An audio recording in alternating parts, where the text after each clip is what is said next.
Good evening. Welcome to the Highland Village City Council early work session. Today is February the 9th at 6 p.m.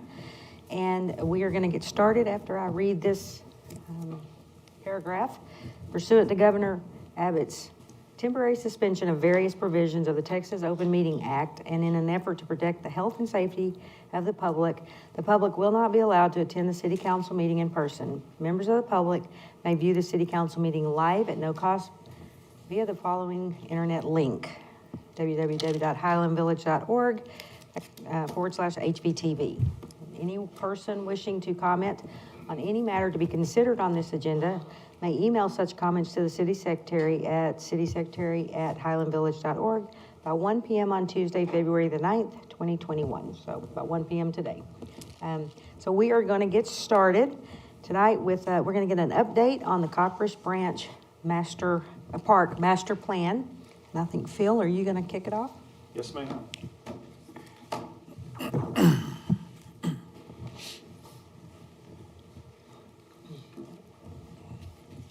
Good evening, Mayor, Council, Paul.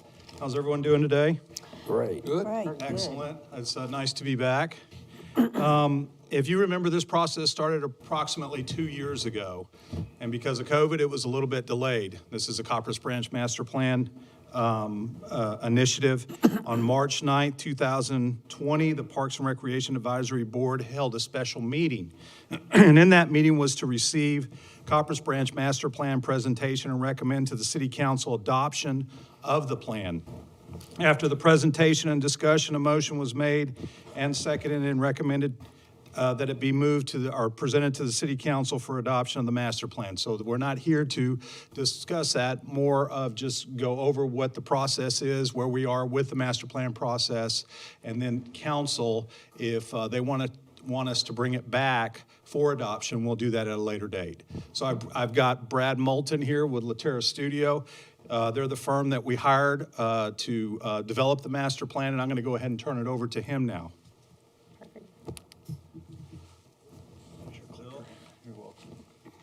Let's see. Good evening, Mayor and Council.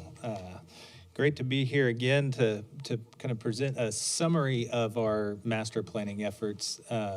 You all received a copy of the actual master plan, which is about a 100-page document. We have a shorter PowerPoint presentation to kind of go through, just to give you an update of the planning process and kind of where it ended up.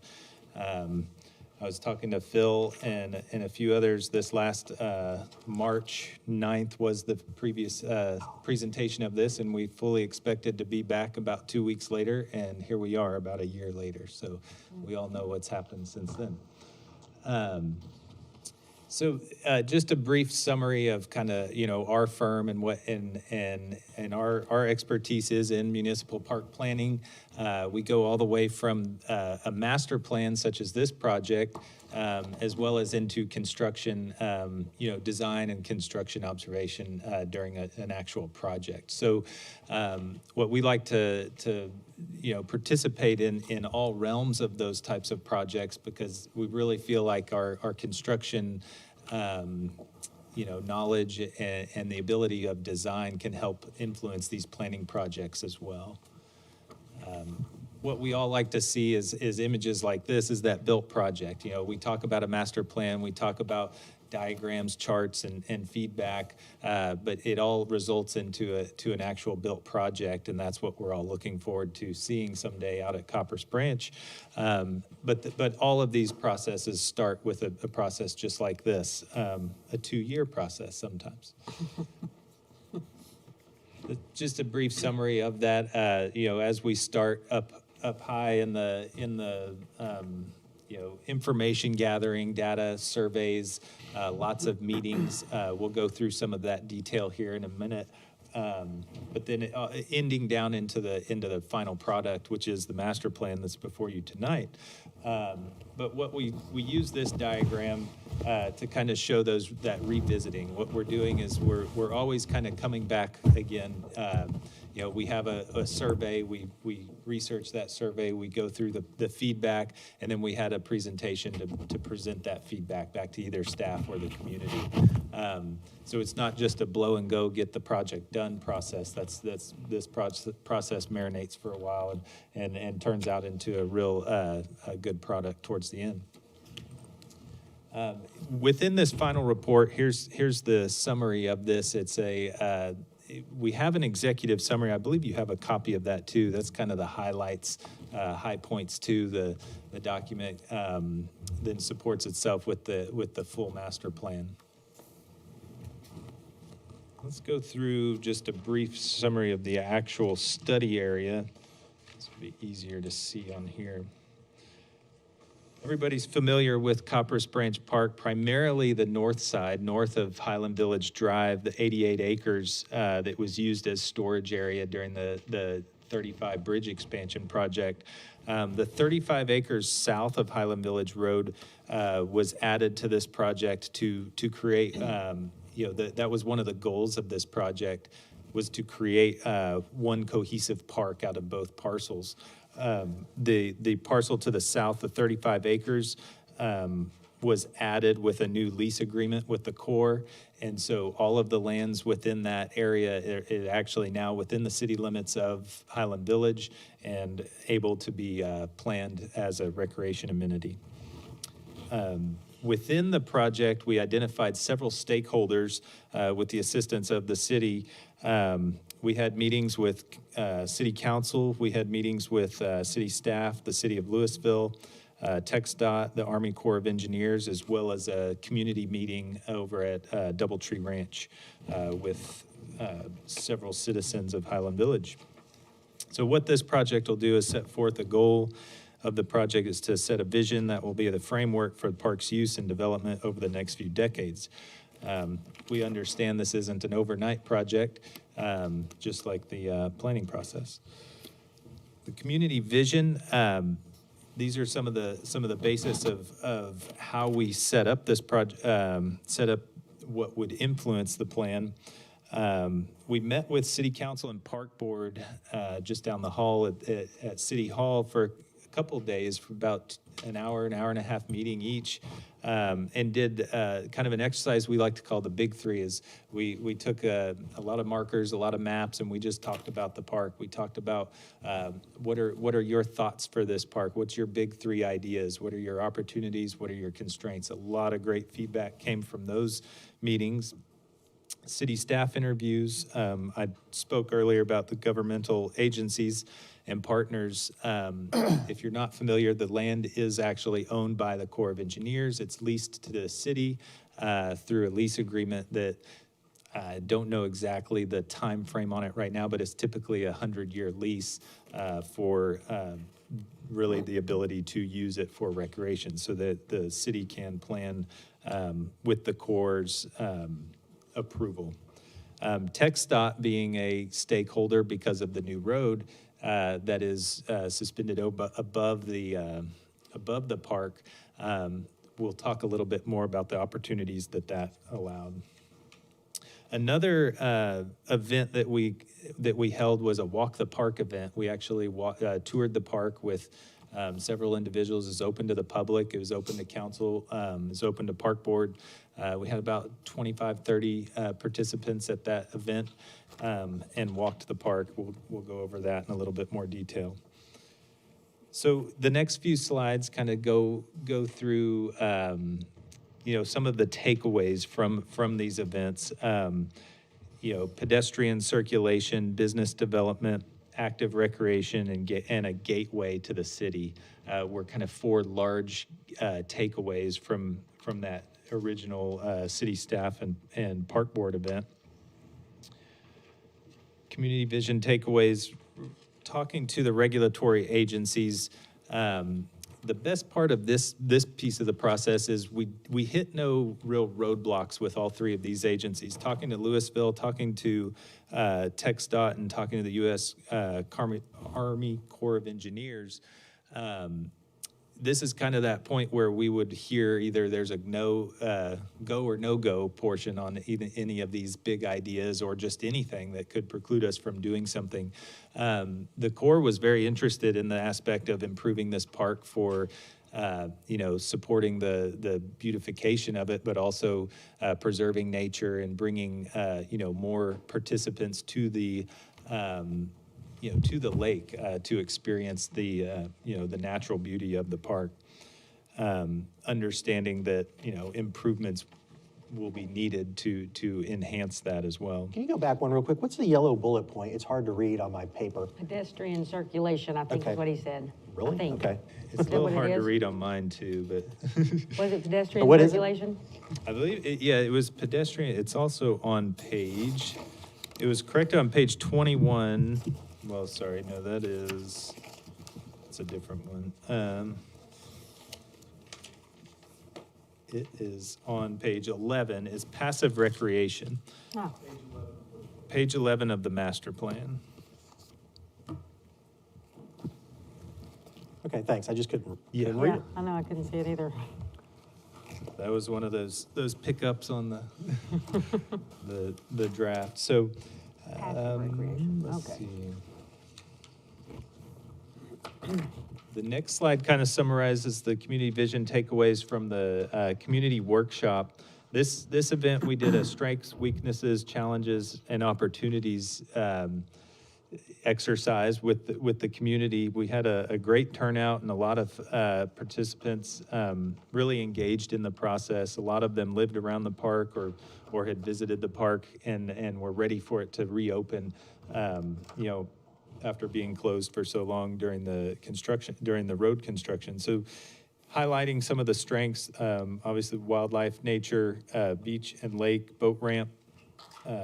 Weaknesses was access to the park, connection to existing trails, and outdated facilities. Some of the challenges were maintenance costs, project costs, and safety and security. And then some of the opportunities, more festivals, ease overcrowded parks, meaning easing some of the other some of the other parks in the system. And then creating multi-use community gathering space.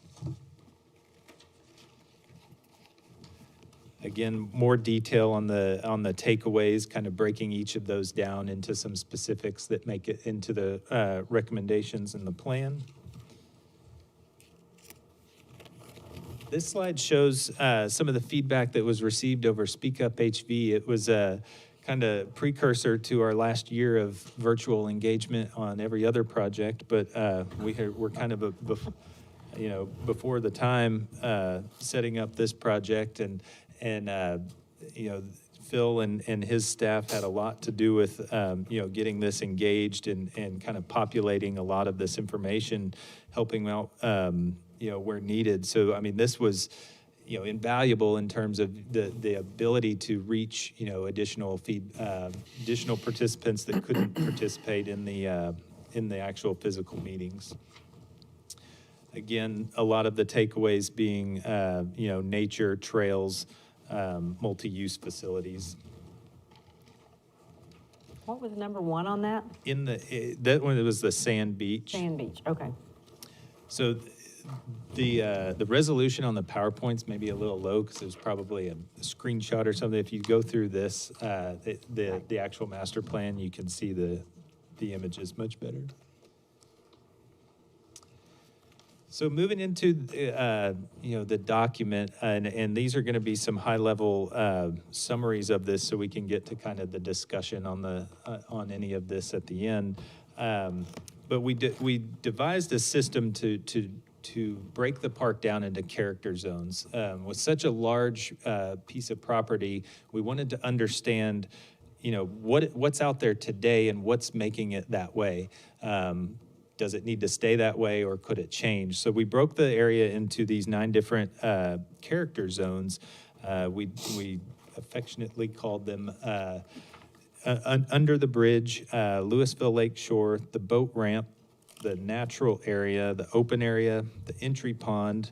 Then south of Highland Village Drive was Copperas Lake Shore, the community connector, which was the new bridge and kind of the surrounding areas around that bridge that was built to connect Doubletree over to the DCTA station, and then the preserve. So I'll briefly touch on each one of these as we go through the character zones. The under the bridge area, obviously the new area created by the 35 southbound lanes, it speaks to one of the unique properties of this park. Really no other park within the Metroplex has this much just found shade or found shelter underneath a large, transportation corridor, much less, something that could be usable. The space underneath the bridge does not come without its challenges, but speaking to TxDOT, speaking to the Corps, as well as some other, looking at it in terms of constructability, really there's several opportunities under utilizing this space underneath the bridge. These opportunities all will have to be vetted by TxDOT and the Corps, as well as the city of Louisville, because it is actually within the city of Louisville's, jurisdiction. If anybody isn't quite sure or understand, the city of Louisville's city limit goes straight down from the edge of the bridge. However, because of access and because of proximity, the city of Highland Village patrols the park and then actually patrols the area underneath the bridge. So it's kind of a shared use area. And other opportunities also arise in discussions with TxDOT in the understanding of the Northbound lanes future project. And then as well as Highland Village Drive being expanded underneath the bridge. How many acres are under the bridge? Do you know?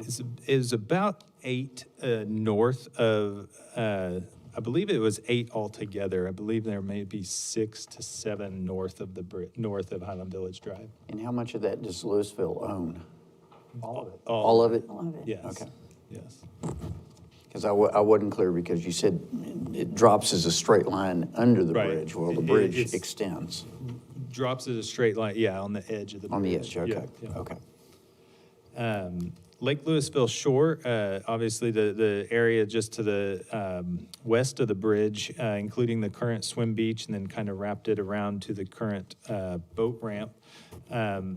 One of the unique factors here was the forested shoreline. Most of the shoreline beaches or shoreline access areas around Lake Louisville don't have this stand of natural tree cover all the way up to the edge of the lake.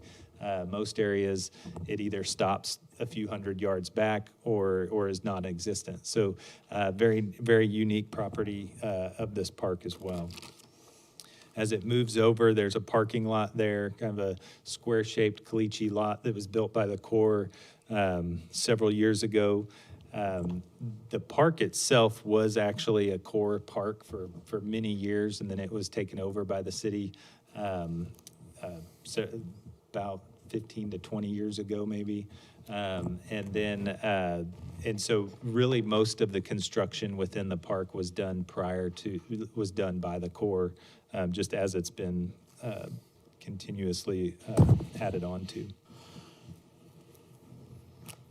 Moving over to the boat ramp. Currently, the boat ramp sits out on kind of an extension of the land area of the park, and then it's surrounded by what we're calling Copper's Branch Channel, which is a drainage structure that connects into Copper's Branch Lake, which is connected to the main body of the lake through a culvert under Highland Village Drive.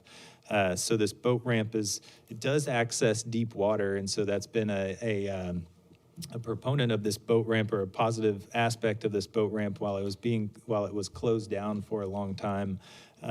It is in operation most of the time right now, but when it is flooded, it isn't used as much because it is not a high water ramp.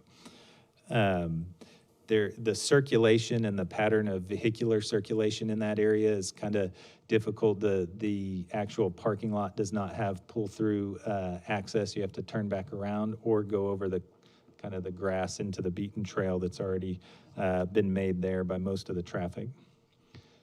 South of the boat ramp is the natural area, which is on the other side of the channel. Currently today, there's really not easy access. You can access it from around near the backside of the homes that are there, or from the cul-de-sac area next to the pedestrian bridge that connects into the park.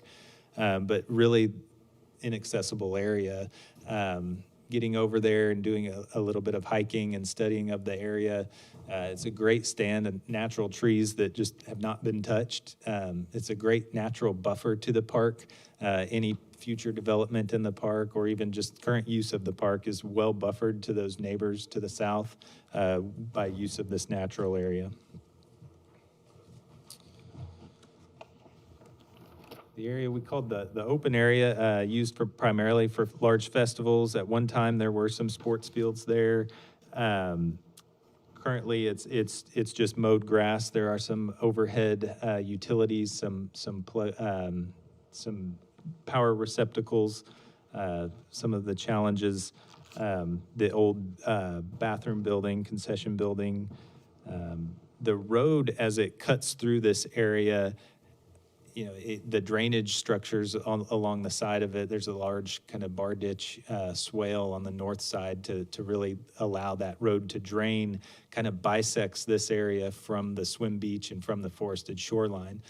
So it kind of creates this, there isn't a lot of continuity or connectivity between the areas. You actually have to walk down a large hill to then walk back up it to get back into the forested shoreline. The entry pond area, this area was really redeveloped when TxDOT was building the highway, and there's a new entry road that was created. Opportunities exist there with maybe some enhancements to those ponds. Some of the challenges are the actual ingress and egress of pedestrians within the park. Now there is the pedestrian bridge that comes off of the cul-de-sac just west of the park, but it's kind of difficult to see where that is or know where that is at this time. So moving south along the Copperas Lake shore, this was an interesting area that was talked about quite a bit during a lot of our stakeholder interviews and our community meeting. Is this area that is kind of the front door of Highland Village as you come in off of the highway or off of Highland Village Road. This area is kind of a skinny piece of land between the property line that the Corps owns down to the water's edge.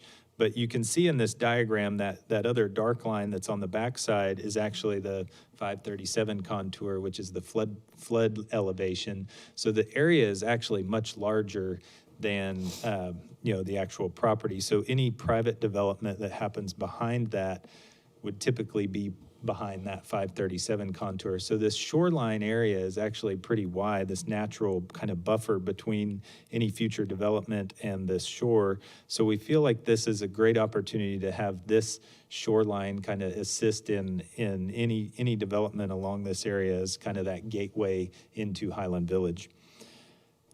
Moving down to the community connector, this bridge was being completed when this process started.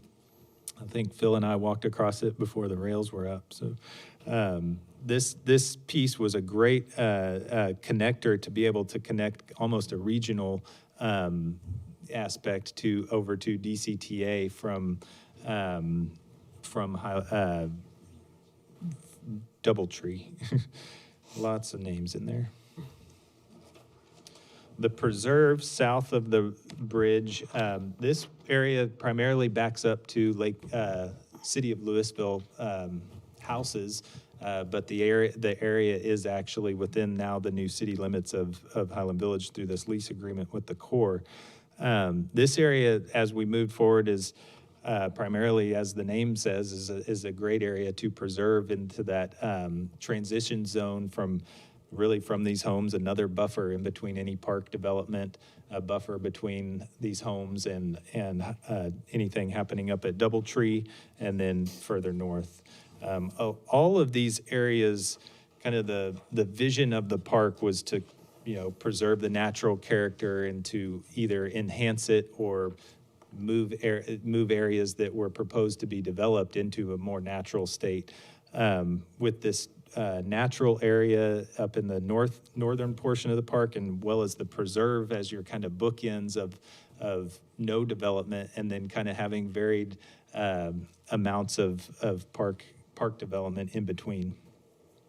So as we move through the slide to the park plans, all of this information, as you read through the plan, is well elaborated on in the document.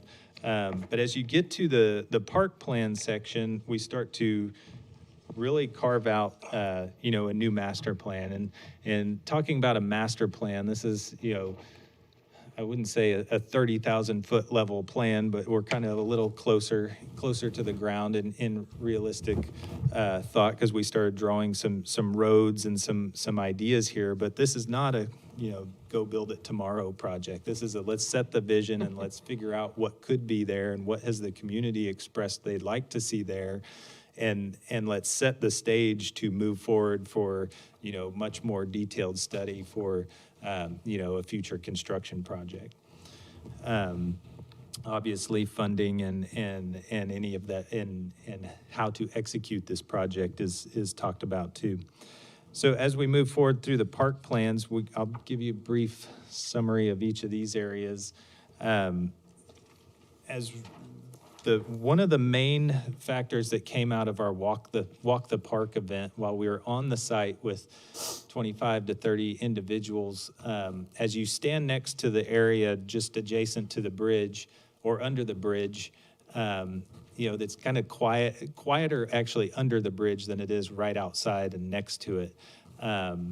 Primarily, most of the Park Road kind of runs there. There's the swim beach, and then there's just this large swath of land just adjacent to the bridge as it reaches down to the lake. And then as we walked out to the point to the actual boat ramp where it is today, it was kind of the most peaceful area of the park. It was the quietest space. It had the greatest view of the sunset while we were out there.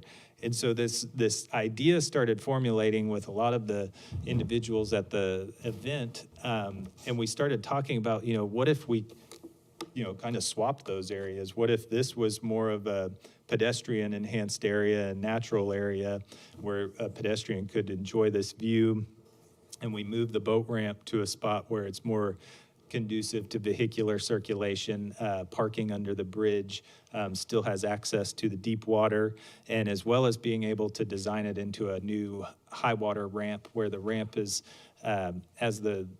all the way up to the 537 contour, where even in a flood event or a high water event, it could still be used.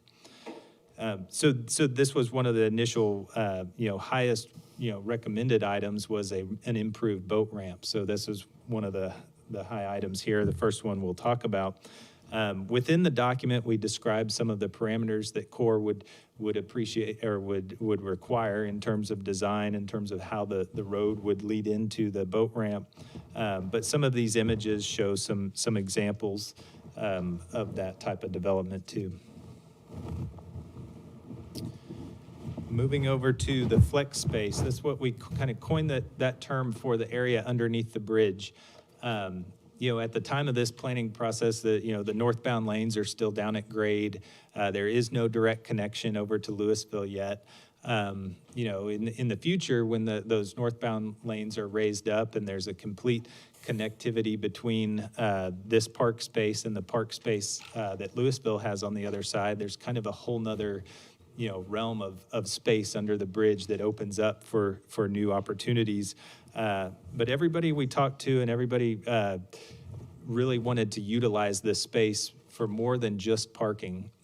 Parking is a great opportunity underneath the bridge because, one, it could protect the cars, could protect them from the sun, but there's so much more usable space underneath the bridge that park users could enjoy too, all the way from the existing parking lot down to the shoreline. We talked about opportunities like small basketball courts, batting cages for practice space, possibly even a skate park. As we go through these kind of park areas, you'll see these boxes on the slides called community drivers. So these community drivers were kind of bullet points that came out of the feedback from either the survey, the community events, the walk the park walk shop, and then the actual stakeholder interviews too. As we moved to the next one, Civic Extension, this one's kind of primarily the center of the park. And so within this master plan, reorienting this park drive. Should you take the pointer?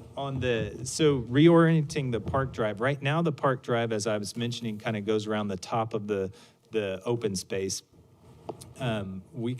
This park drive, if we can depart from the main road coming in earlier and connect that open space to that swim beach and that forested shoreline, we'd actually be reclaiming quite a bit of parkland within that area from that drainage structure, as well as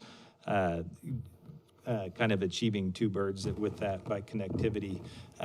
So this road is moving over into the center of the park to create a central hub of parking, as well as a civic extension, which is essentially a building or some multifunctional space that could either serve as, you know, a nature center, community room for rental, park offices, maybe some staff offices out there.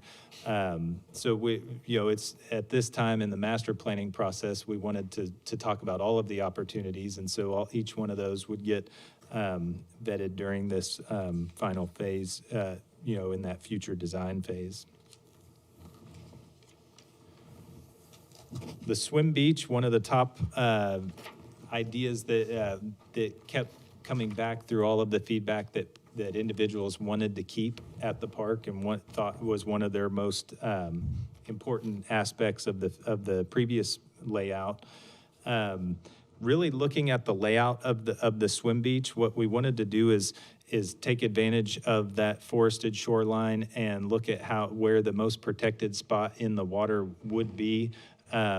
We do understand there would be some necessity of, when detailed design happens, some buffering between the boat ramp and the swim beach, and so just understanding safety for any individuals that were using either of those elements. But really, the existing location for that is one of the best locations on the site. But just enhancing the constructability of the swim beach, similar to the one in Little Elm, or similar to the maintenance that's taken up there in terms of cleaning the sand, keeping it well stocked. When it floods, it does go away, and it needs to be replenished. So understanding perpetual maintenance on that. Council, he has in this book, and I don't know if y'all may be looking at it in the master plan, it's the bigger pictures. I know we're kind of get this, but it's nice to be able to see the bigger pictures in this book if you're wanting to see it.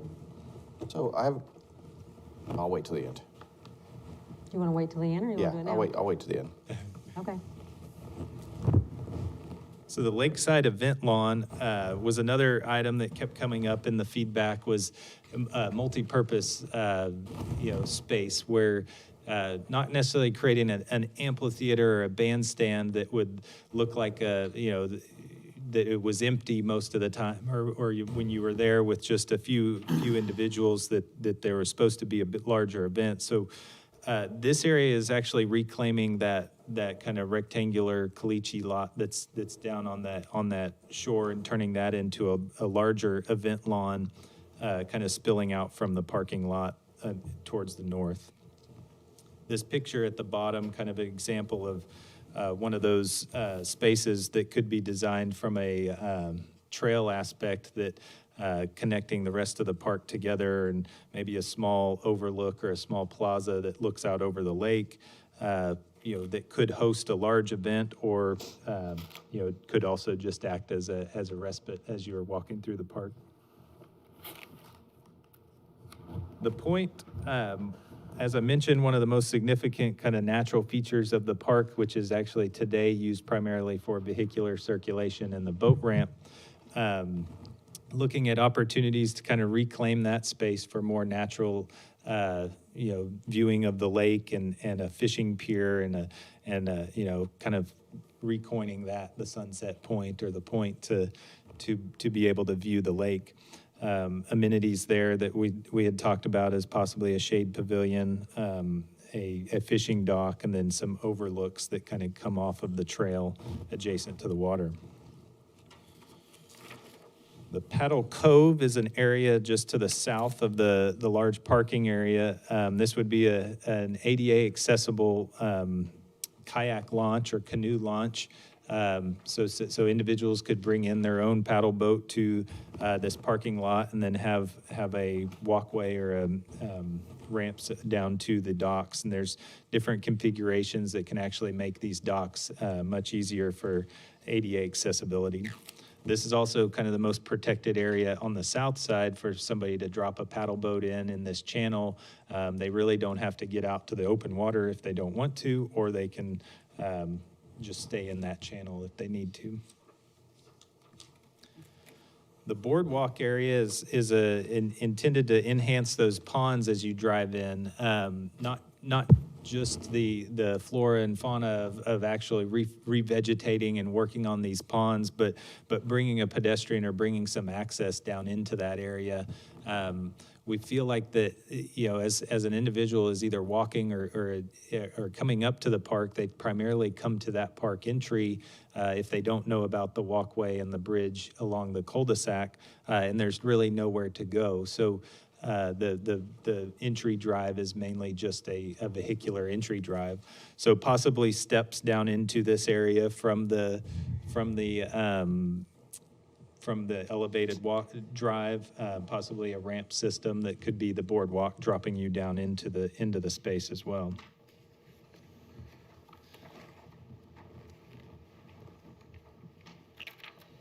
Then the nature trail and fishing area. As I mentioned, this area is kind of hard to access today. Would be proposing some sort of pedestrian access in terms of a bridge that would connect the two areas, so connecting Paddle Point, the paddling area, over to the nature trail. This area primarily would be just this buffer zone that would really be soft surface trails, low impact development, some bird blinds. So not really a high intense development in here, but enough to be able to bring somebody, pedestrian, safely into that space. This area, just to the south of Highland Village Road, currently there's kind of a pull-off area that people have kind of turned into their own paddle launch or their own kind of boat access area. And so this was talked about in terms of just pure safety of improving that area to actually create a small trailhead that would act as a trailhead for a trail loop that would surround Copperas Lake, but also correcting that issue that's going on today with cars that could be popping the curb and going down into that area when they're not supposed to. This body of water obviously protected on all sides. Flat piece of water, great fishing, great paddle area, could be a great access point. There's a few pictures of some examples there. So the Shoreline Trail, as I mentioned, this area being that buffer between any future development in that space as a gateway. This area probably would just primarily be a trail on the core side and the park side, but within this master plan, it states that, the city's desire is for this area to influence anything that would happen in the future on this, as that area may redevelop and potentially have some connections into any future development along that space. Preserve is the area south of the Community Connector Bridge. As we mentioned, this area would be very low impact development, very similar to the natural area on the north side. Beaten path trails, maybe some soft surface trails access. There's already a few paths down there today It's really understanding where those are and directing somebody to a specific area to control maintenance and to control access, make sure that there's nothing too close to the backs of those homes, and really creating a safer atmosphere. Then the Boardwalk Connector would be, as the trail departs from the bridge that connects Doubletree over to Louisville, there's enough space to come back up under 35 and head north and connect a loop around Coppers Branch Lake, but also further north all the way up to the northern portion of the entire park. So one of the items that kept coming up was how do we connect, the two spaces south of Highland Village Road and north, and the area underneath the bridge kept coming up as an opportunity. We talked to TxDOT and Louisville about this space, and really it's get to the point of showing them a design, and then it'll start moving through the channels. They did think that this idea could work as well. There's kind of two options there. One of the options may be a little bit more expensive, but it could actually go right under the bridge over the water as a boardwalk, or another option could be moving it over onto grade, onto the actual earth,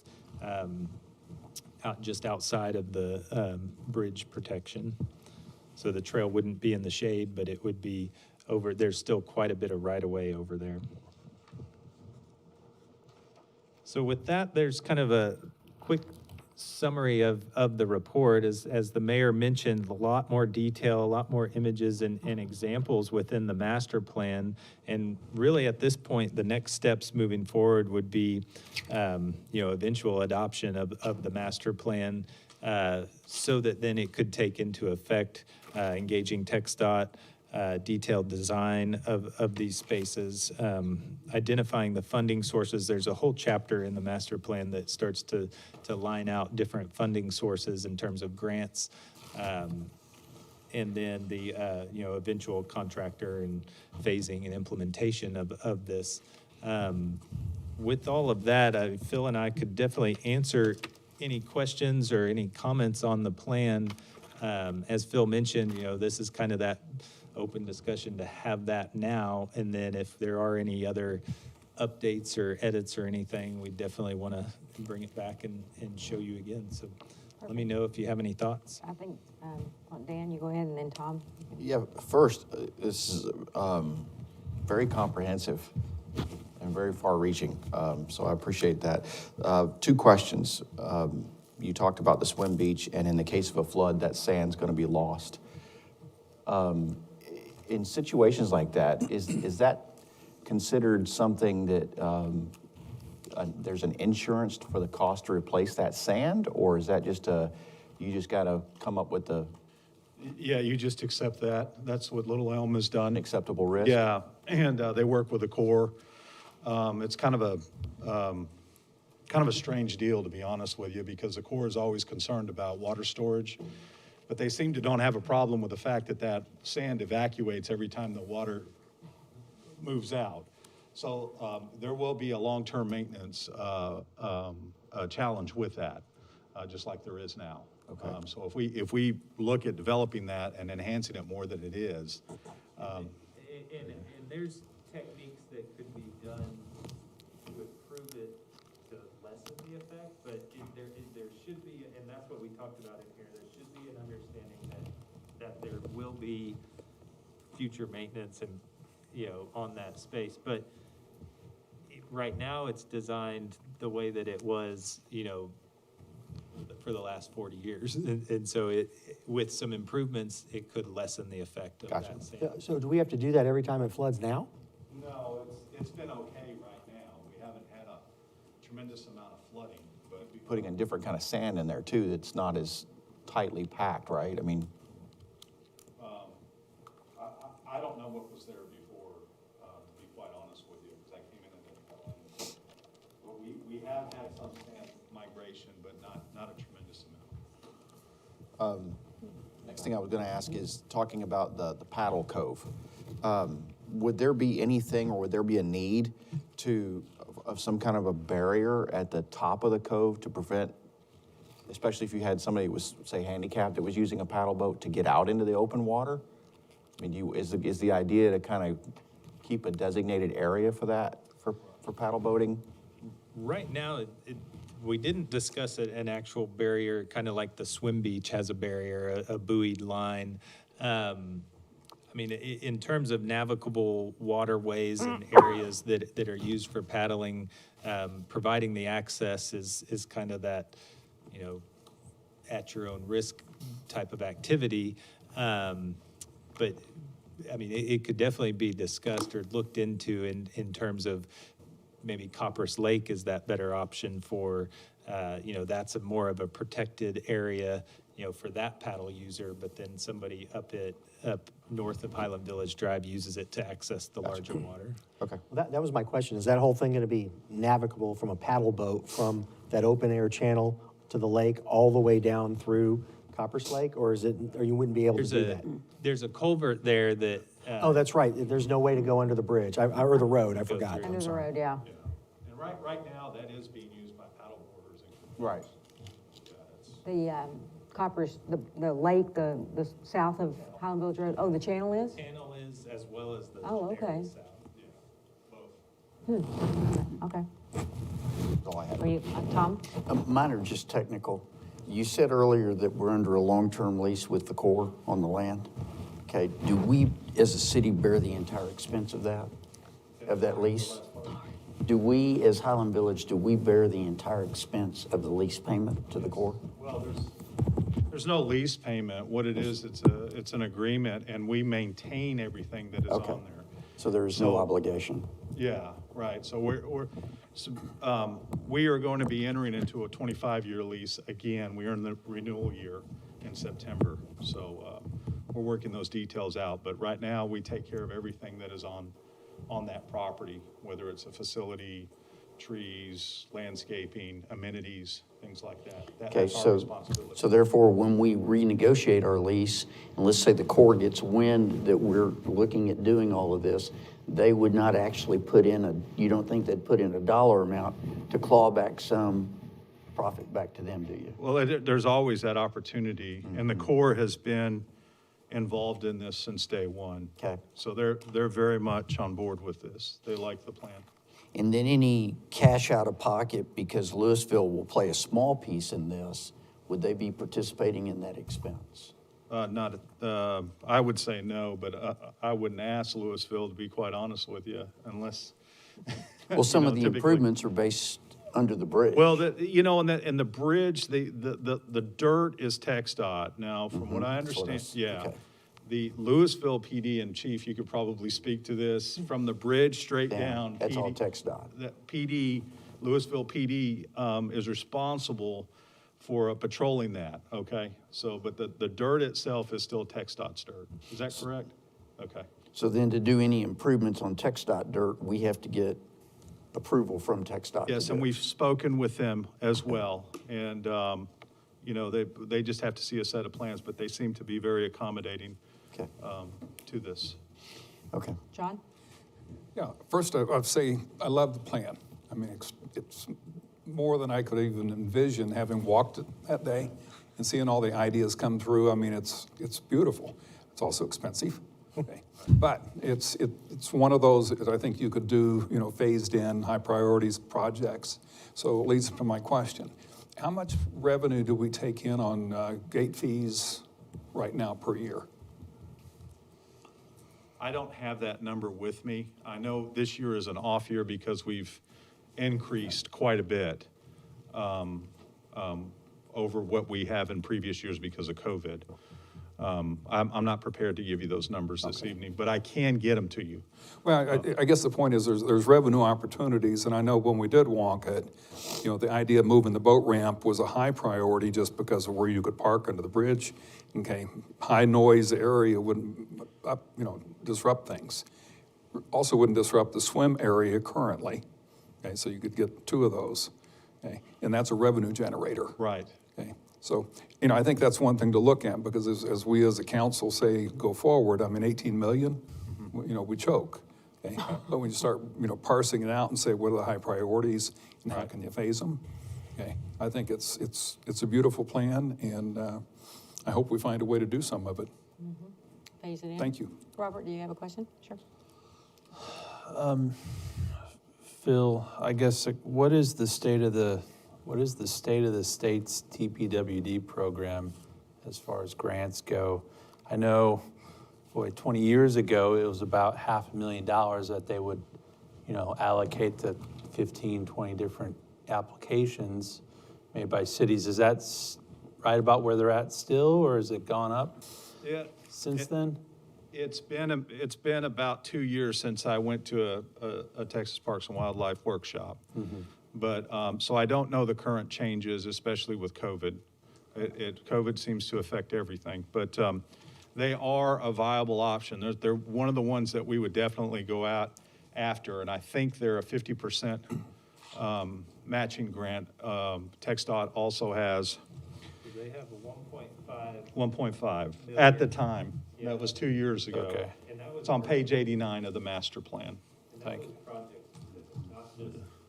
not spread out between 25 projects. Okay, That was your map you applied for. gotcha. Do they still have the requirements of 8 different features and mixed use and all those things in the application itself? as Yes, a they do. requirement? Yes, they do. Right. And just about every grant that we go for is going to have, an element of requirements. That's all I had. Okay. Barbara, do you have a question? I don't have a question. I think the grants are a thing we should go after. And I agree with what John has said about our revenues. I think there's a lot of opportunity there. Yes. Mike, do you have a question? I- So, One more when you're done. well, the staging area, let's talk, when we had it before, TxDOT used it as a staging area, and we know that there's a possibility that that could happen. So how will that affect moving forward if because we got so much money off of them last time, I'd like to be able to take advantage of that again, if possible. But if we broke it down into phases, I guess is what I'm saying, and we did the swim beach and maybe the boat ramp, move the boat ramp or something, then that large area, I guess, could still be used as a staging area for Sure. TxDOT if they chose? Or Right. under the bridge? I mean, talk to me about that. Well, we would work with TxDOT just to make sure that we can maintain the park as far as it being open. Okay. And the part of that caveat would be to get the boat ramp done. That's a high priority. Right? We're gonna pursue that, obviously. We don't want them to close down the park again. Neither does Core. And that's what they did the last time, right? Yes, they closed it down for just right at 4 years. And it was it was an impact on the community. They didn't have the boat ramp, that coveted boat ramp for 4 years. So it would almost be to our benefit to look at this and move forward so we can say we have this in place, or we've got these plans in place and we're Yes. moving forward with it. And then if they come, we can That is negotiate correct. at that point. Yep. What was the schedule for the eastern bridge? Do we know? Well, this says something like 10 to 20 years. The Right. bridge? Yeah, the other side of I-35. Yeah, but that's changed since Yeah. this. This It's, is, it's, Yeah. it's 100% funded, right, is from my understanding. do you know, Paul, for sure? I'm Or not sure. Scott? Maybe even Scott. I don't know if it's 100% funded yet. We'll get Scott up here.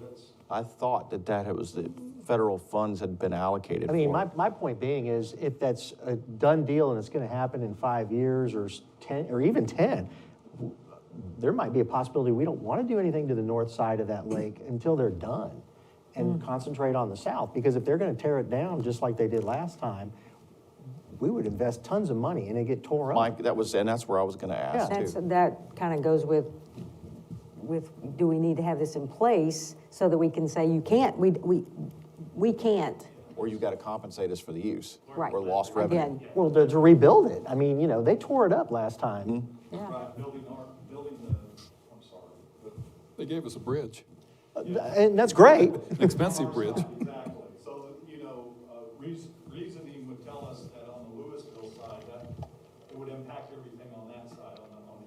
But there's no place for staging over there. No, there's not. And I think that's to the mayor's point. If we adopt this and show that there is a plan in place and that we're wanting to move forward with it, at least in phases, may give that opportunity for us to negotiate, at least pieces of this moving forward. And I was saying not to adopt anything. I'm fine with adopting anything. My concern is going out there and building or starting any project on the north side of Highland Village Road with the potential that it all get tore up. And that's always been a concern of mine. I hate doing something and it get torn up and then having to do it again. But if we could somehow let them, if they wanted to use it, part of it, without tearing up the whole park. So let me tell you what we would do if this was adopted, is immediately we would contact, our stakeholders. It would be Core, Louisville, and TxDOT. And we would sit in a room, and Scott may very well be a part of that conversation, to be quite honest with you. And just say, okay, this is what we have, what is your lens that you're looking through as far as your look forward for the projects and getting the east side of Northbound 35 built? And then and start having those discussions. What are you gonna use for staging? Let's get in front of it. Right. And identify these are, okay, if you're needing staging, okay, we'll give up this piece, but the thing is we want the boat ramp open and we want it funded, or at least partially funded if we can. Yeah, because we're losing a lot. I mean, that boat ramp will get used, and especially if it's a high water boat ramp, it'll get used a lot. But, so Scott, did you, since he called you up there, you have, If you'll think back or remember back a couple of council meetings ago, our DCTA representative, Ms. Costa, gave a presentation, along with another gentleman, I can't remember who he was. Raymond Suarez. We do have a commitment from TxDOT that has funded engineering for northbound Highland Village Road access. That is underway now. The design plans, the project funding, the construction funding in that TxDOT form is slated for 2022. But that's So- just the access onto, we're talking about The scope- actual 35 Yep, the expansion. scope of that is from Garden Ridge to Hickory Creek, so it's giving us northbound access, completing both bridges, the northbound bridge. Okay. Oh, it does? Is that part? It has Wow. to, to go under. I haven't seen. So that'll haven't be a seen picture, and I don't signalized know if intersection. unless- Okay, that's I northbound don't know what it is access. until I see a picture, so, okay. But it's so under design now. 2022. Okay. So 2022 is slated for construction dollars, and they have the dollars in the TxDOT approval form. Yeah, I remember that part. Okay. Thanks, Scott. So then, so a plan going forward then, I guess at a future council meeting, I'm sure everybody wants to take it home and look, I'm with John, that's a big number, but we're not gonna do all of it at one time. We'll phase it in, and Yeah. so, I guess we would prioritize what We kind of, right, we did a little quasi, Is your priority, right? in This there? is the priority here? Oh, it is, the priority list right there. that's our suggestion. Okay. Through the master plan process, through the community, Speak Up HV, we took all that, or Brad took all that information and based it off of that and created a Okay. priority list. Okay, So just real quick then, I'm trying to get to it. The priority list, the way that it's ordered, and I can't figure out what page it is. it's called park plans.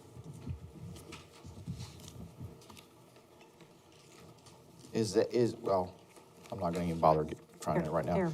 Page 87 in the master plan. Yeah, but the way it's ordered, the way that it's listed, did you attach a value like, Yeah.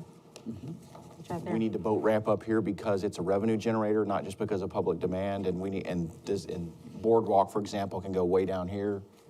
But, right, and kind of level of, if you do the boat ramp, you're gonna do the sunset point as well. So, because you're replacing the old Right, boat yeah, ramp. I get that. I'm just saying, to her point about if in the midst of, between, say, a phase 1 and a phase 2, TxDOT says, okay, we need to reclaim a portion of this property for staging, we could then, the boat ramp is a priority and the swim beach is a priority, because we can say, well, if you're gonna close it down, we're gonna lose revenue to this amount, and negotiate that potentially, right?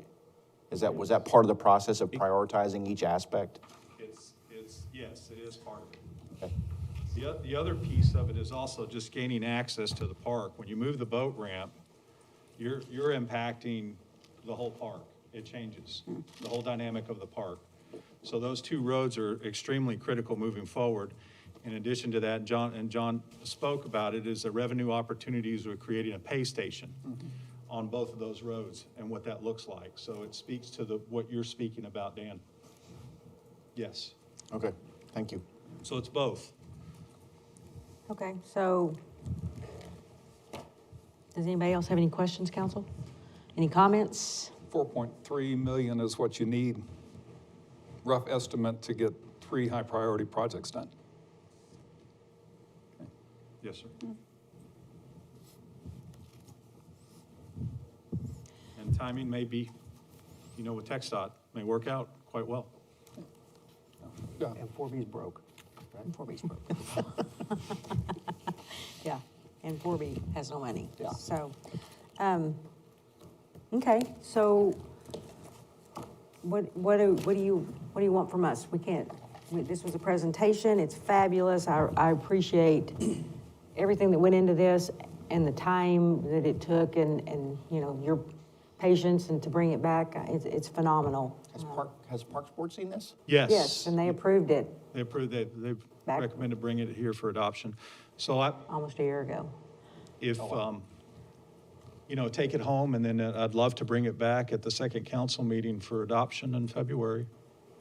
I think that's doable for sure. Are y'all good with that? Yep.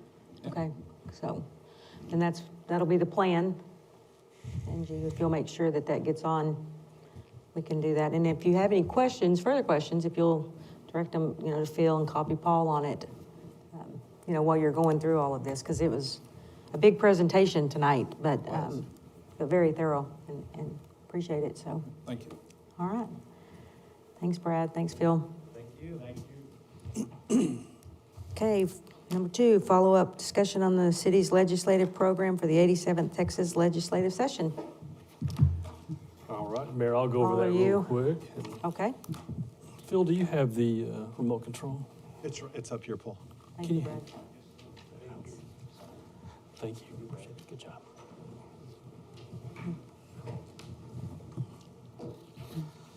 And Mayor, I won't bore you all with the same presentation as the last time. We'll just go through. There were certain amount of questions at our last meeting and some recommendations, so we'll cover that.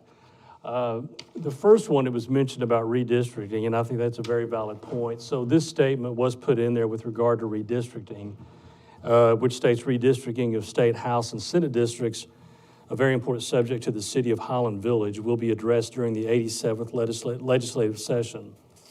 Our community of only 5.5 square miles with a population of 15,820 people, yet is represented by 2 House districts. Highland Village is a very homogeneous city and would be better served by having 1 state representative. The city of Highland Village is very supportive of a redistricting plan that would result in the city being located within 1 House district. So that is a statement there. We can certainly make any changes if you'd like to.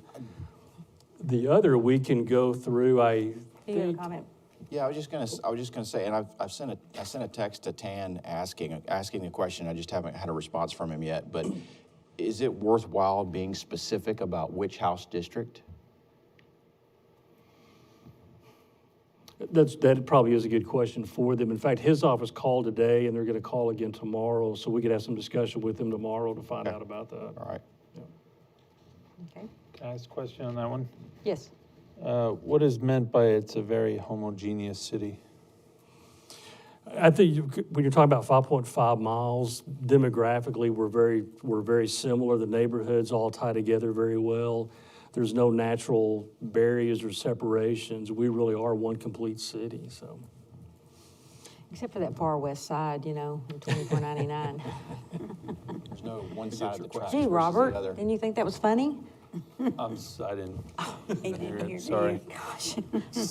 Thank I'll you. have to look at the west side. I've never noticed that. I said except for the far west side, and it has $24.99, but I was just joking, Robert. You missed it. It was meant for you. Okay, moving right along, Paul. Right. And going on, let's see, on the rights of ways, that one, I had that marked out, and that was with regard to the appraisal districts being held accountable for meeting their deadlines. There is no legislation right now that addresses that. My guess is they'll give appraisal districts this budget year, see how things go. If things were like last year, perhaps there would be an impetus to have something done, but otherwise, I think it'd be worth just taking that one off for now. Okay. Let me go a little bit further, okay, and that was the one we had talked about, taking off the prohibition on holding or operating a phone or electronic communications device.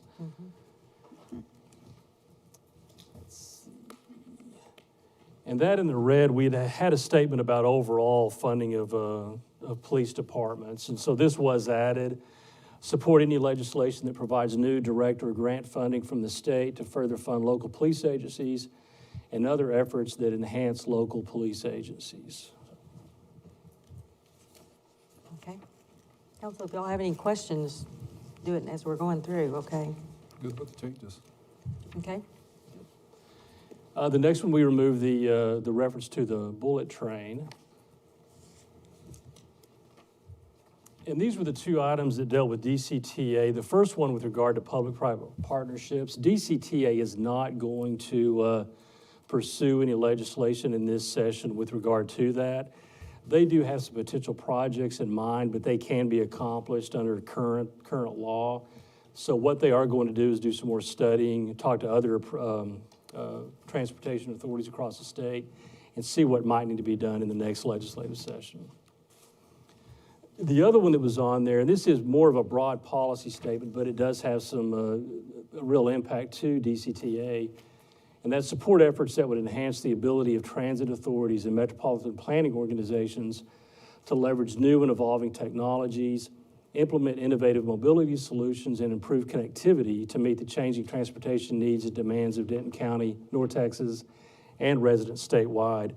There are times when new legislation and new programs come forward that it's sometimes in conflict with federal rules.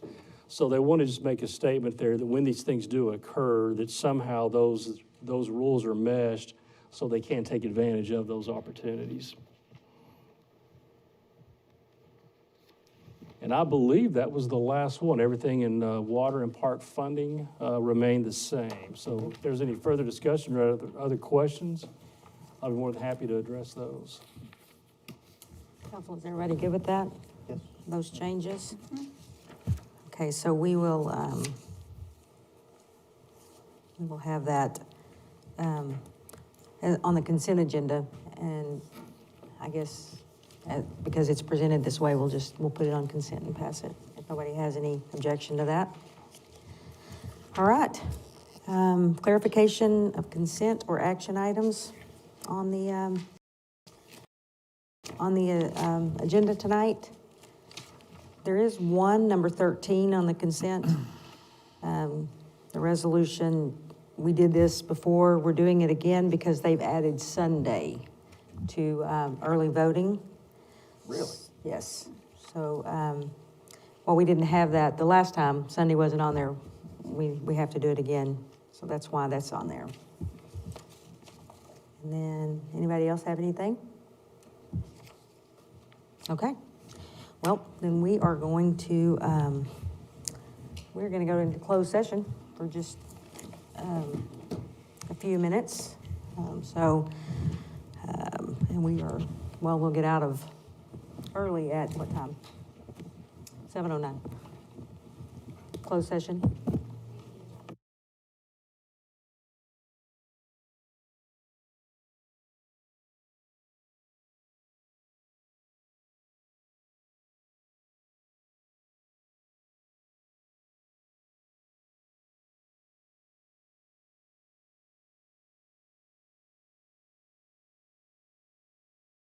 evaluation of city manager and city secretary. And the time is 7:09.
And welcome to the Highland Village City Council meeting.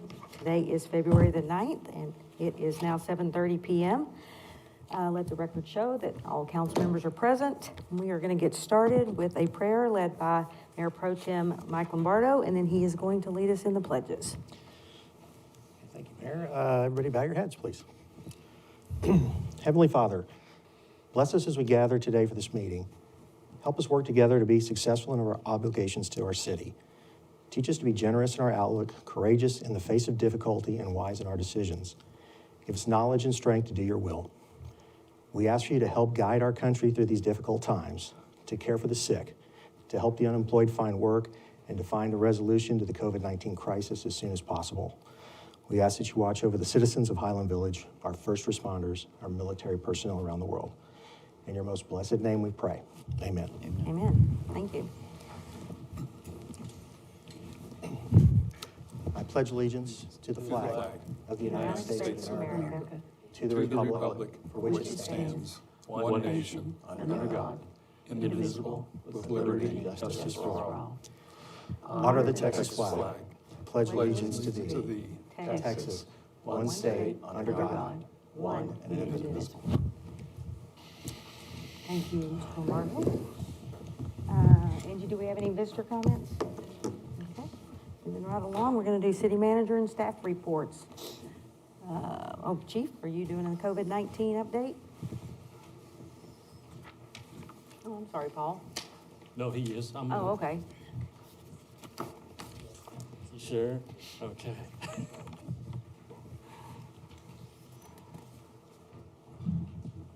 Mayor and Council, let's wait for the PowerPoint to come up. First, I want to apologize. The handouts, the Denton County dashboard was updated after I had done the handouts, so the Denton County numbers are a little different, but they're accurate on the PowerPoint. Well, tonight there's a little bit of cause for some cautious optimism, as well as some areas we need to tighten up and be very careful with. First of all, as you can see, the numbers are continuing to increase. This is actually a 1 month from 2 meetings ago to tonight difference, and you can see that the numbers are still increasing at a very high rate. However, the active cases appear to be, at least at the county level and the state level, appear to be plateauing and actually going down a little bit. That, along with some of the hospitalization numbers that are looking favorable, are reason for us to be cautiously optimistic. One area that we need to continue to focus in on is our population above 80 years old. They're still feeling the major impact of, unfortunately, the number of cases is still going up, but the number of fatalities is increasing at a faster rate than every other age group. They now account for 45% of the fatalities, the deaths in Denton County, and there are only 1,500 total cases. So the numbers they're a little bit skewed with that age group. Right now their case fatality rate's 10.3%. So those of our community that are above 80 really need to hunker down and abide by all the precautions and try to get the vaccine as soon as they can. And all of us need to do our best to make sure we abide by the CDC recommendations around that specific population and continue to protect them as best we can. And as you can see the numbers, there's actually 1,025 new cases total in Highland Village. We've 711 recoveries, 307 active cases. And it shows 7 fatalities. We've only been notified of 4, but the county dashboard actually says 7 fatalities, and I can't find where those extra 3 have come from. The county continues to go up, of course, as far as the numbers. It looks like the Denton County's fatality rate's actually gone up by 32% in the last month, and the state's fatality rate's gone up by 22.5%. So the fatalities are still going up, basically due to the new cases. However, as I said, with the plateau and the active cases, it's looking like there's some cautious optimism is in place for this. As well as when you look at the hospitals, Denton County hospitalizations for the 7-day average has dropped to 19.2%. A month ago, it was 25.2%. The actual usage in the hospitals here locally in Denton County is as well as dropping as well. In DFW hospitals, or TSAE, which is the 19-county region that makes up the Dallas-Fort Worth Metroplex, it's dropped from 25.72% to current 15.69%. So we're just above that 15% range for the region. And the state's actually dropped from 21.68% to 12.95% if you look at the entire state as far as hospitalization rates. So given that the number of active cases is plateaued and the hospitalizations is starting to decrease now, it's cause for some cautious optimism. We still have a long way to go. We still have to focus on vaccinations and making sure that we heed all the CDC guidelines as we continue to work through the pandemic. In the months coming ahead, we did have our second clinic here at the fire department where we were able to fully vaccinate 77 city staff, as well as some 1B spouses. 2 of the local doctor's offices were completely vaccinated. And we also got an additional 6 staff members their first vaccine. We've ordered an additional allotment of 500. We're waiting to see if we'll get that in. That would help us drastically with finalizing a city staff that wants to be vaccinated, as well as 1B spouses and 1B residents as well, and start filling that need that the big hubs are not able to fill at this time. Again, there's been 4,045,000 doses allocated to the state of Texas. Currently, there's 3.3 million people have been vaccinated in the state of Texas. 2.5 have been had this first shot, and 841,000 have had both shots. Nationally, there's been 43.1 million vaccinations that have been given so far. Of that, 32 million have had the first shot, and 9 million have been fully vaccinated. So we're starting to see some headway. Obviously, the Denton County hub model has been actually very much a leader in the state as far as being able to get a large quantity of people vaccinated in a fairly quick manner. It is a lot of work for the local health agencies, fire departments trying to staff those big clinics, but we're really stepping up, I think, and doing a good job regionally to make sure that we're doing the best we can to get the most people vaccinated as quickly as possible. Again, as we move through, we still need to heed CDC guidelines, make sure we're doing the best we can with masks and hand washing and social distancing, and hopefully in the months to come, as we see the vaccinations continue to increase and we can continue to see the numbers decrease as far as active cases as well as hospitalizations, we'll be able to maybe ease up on some of those restrictions. But with that, I'm happy to answer any questions. May I have any questions? Okay. Thanks, Chief. Thank you very much. Okay, moving on. Mayor and council reports on items of community interest pursuant to Texas Government Code Section 551.0415. The City Council may report on the following items: expression of thanks, congratulations, or condolences, information about holiday schedules, recognition of individuals, reminders about upcoming City Council events, information about community events, and announcements involving imminent threat to public health and safety. Mr. Lombardo? Yeah, I just want to piggyback on the fire chief's discussion about the Denton County hub. I had my own experience with it. Last Tuesday, I took my mom out for her first shot for the first day of the big one out there at Texas Motor Speedway. And I just want to say it was a work of beauty. It was great. We went out there, and from the time we first got in line, she had a 10 o'clock appointment, to the time we left was approximately 30 minutes. And most of that time was waiting to leave because, you know, they kind of hold you for a little bit to make sure there's not an allergic reaction. We went right in. We went to the first tent. There was a gentleman to explain the process and what's going on. And we went to the next tent, and they took your scan of her phone to make sure that you had your proper appointment. And then we went to the next tent, and it was time to get shot and get your information and you know, just what's going to happen and when you're going to come back. And then it was go to the queue to get out. And then get out of there. So I just want to commend, you know, County Judge Eads, our own County Commissioner Mitchell, and the rest of the Commissioner's Court, the County Health Department, and the hundreds of healthcare professionals, first responders, and the volunteers that put on the vaccination clinic out there. It was fantastic. Also, shout out to the Speedway for letting them do it there. Mm-hmm. And the Fort Worth Police, they were doing the traffic control, and there wasn't any problem at the lights. They had, you know, you could find where you're going. They had somebody at every entrance to the Speedway to help you out. So if you haven't done it and you have your number coming up, don't worry, it was great. You know, we've heard our neighboring counties had some problems, and we've heard there's some disasters in other states, but it's awesome to know that Denton County is the model or how to do this for the rest of the country. I commend them. It's awesome. Perfect, thank you. Look at that one. Anybody else have anything? Mike, you might piggyback on that too. Anybody who is dropping off the current list, they need to notify them. Yes. So other people can be moved up. Yeah, I mean, with the shots expiring after a certain point in time, we don't want to waste them. Right, if they get it someplace else, they're highly recommending that they call in the number and take their name off that list so that they know and they can get somebody else in. So, y'all have anything? I have a shout out. Okay, This past weekend, I forget which meet it was, but it was a rather important one. Marcus swim team competed, and overall, I think the team finished 11th in the area or whatever. But we have, I think, one swimmer and one diver that are going on to state. So, just a shout out for their success. perfect, thank you. Anybody else? Okay, we're gonna move on. I guess I need to read this paragraph again. Anyone wishing to address the city council on any item posted on city council agenda for possible action, including matters placed on consent agenda or posted as a public hearing, must complete a speaker, oh, they can't. They can't complete a speaker's request. So take all that back.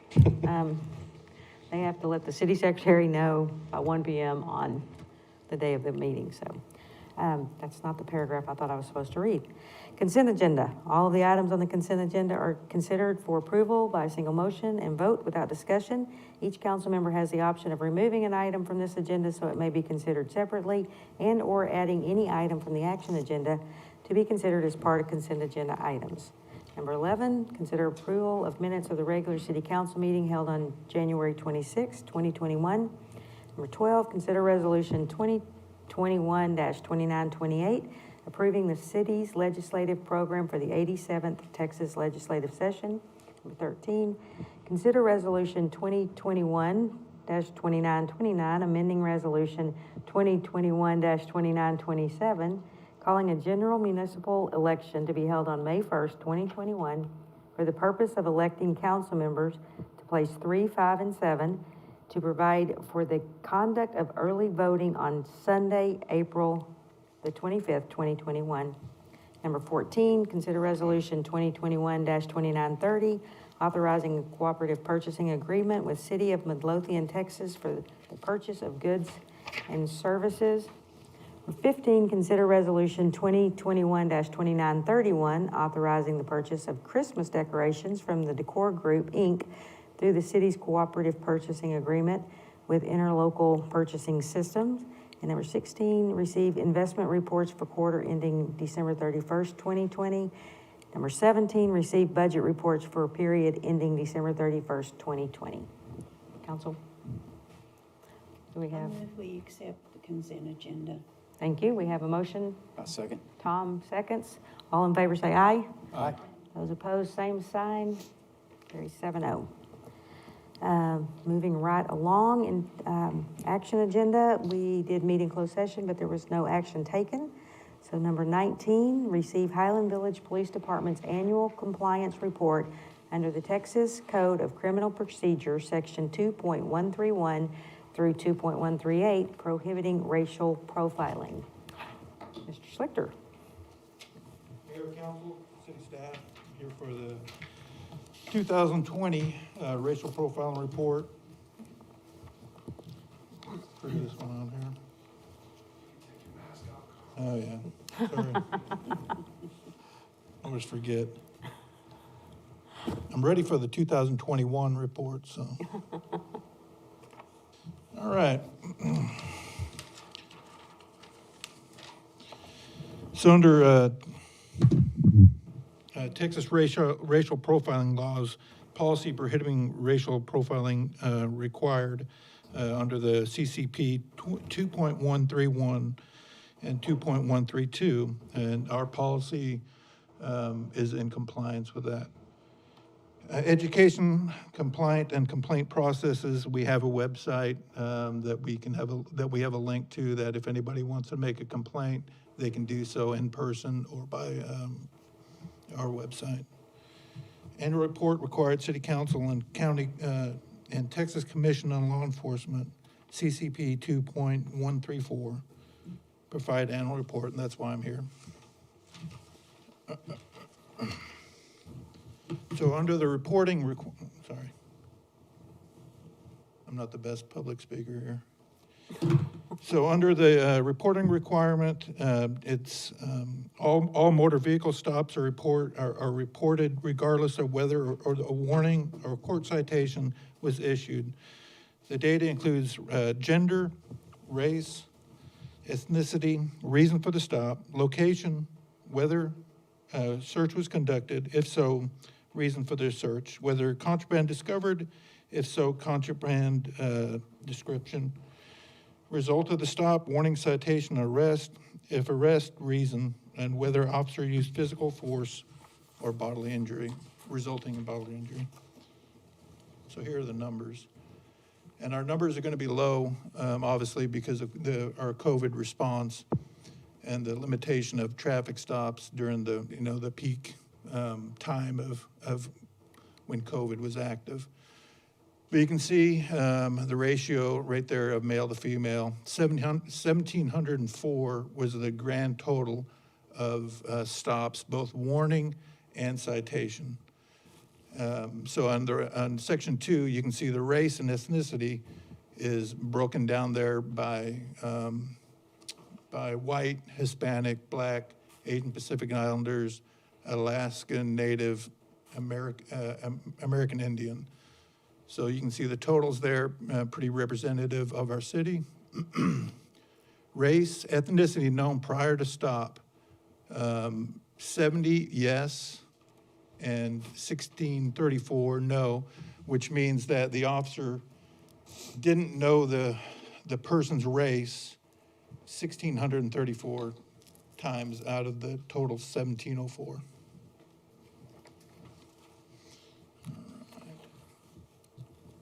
Okay, reason for stop, moving traffic violation, which is speeding, running a stop sign, etc. Pre-existing knowledge, that's the number 24 number there. That might be if somebody called in and said, hey, there's somebody speeding down the road, and we catch those persons and pull them over. Vehicle traffic violation, excuse me, that's going to be inspection, registration, and insurance. And then violation of the law, that can be in like a city ordinance under that section right there.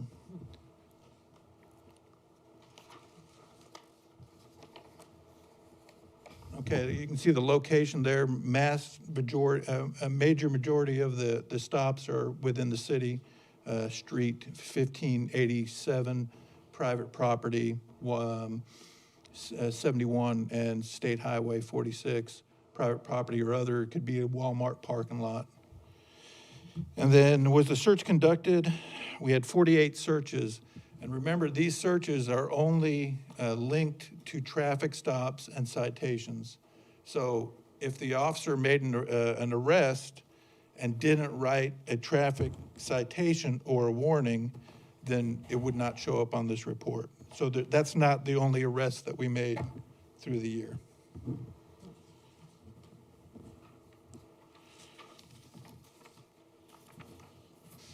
So consent, reason for search, consent, that's the person gave consent for the search. They allowed the search to happen. Plain view contraband, there was one of those. That means that the officer saw, maybe marijuana or an illegal item in the car in plain view. Incident to arrest, that's the person was arrested. And inventory is we inventory the vehicle for the wrecker service, and 4 times, we searched. No search, 1656, probable cause, that could be the smell of marijuana in the car or DWI.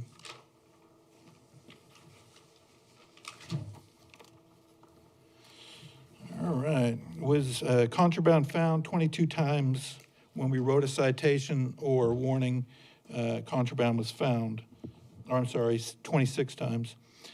4 of those were alcohol, 18 drug-related, other was 7, which could be tobacco or like MIP for a minor, or even paraphernalia. All right, result of stop, citation was 500. Citation and arrest, that means they got a citation and were arrested 5 times. Written warnings, 1199 for a total of 1704. As you know, the time that I've been here, citations are not a priority for our department. We have a good warning system that the officers follow. If the people need a ticket, they receive a citation. But other than that, it's a contact to educate and to have voluntary compliance. Arrest based on outstanding warrant was 2, violation of the penal code 3. Physical force, this is the most important one here. I could have just shown this slide. There was no physical force used against any citizen during a traffic stop or somebody received a warning or a citation. Arrest due to found contraband. There was 2 of those. That could be, they get pulled out of the car, they see something in their pocket, and they do a search and find, contraband or illegal items. So summary, and I think I say this every year, it's not, without the support of the citizens and the council, my job and the job of the officers would be a lot more difficult. The equipment that you all provide is outstanding, and it really does help.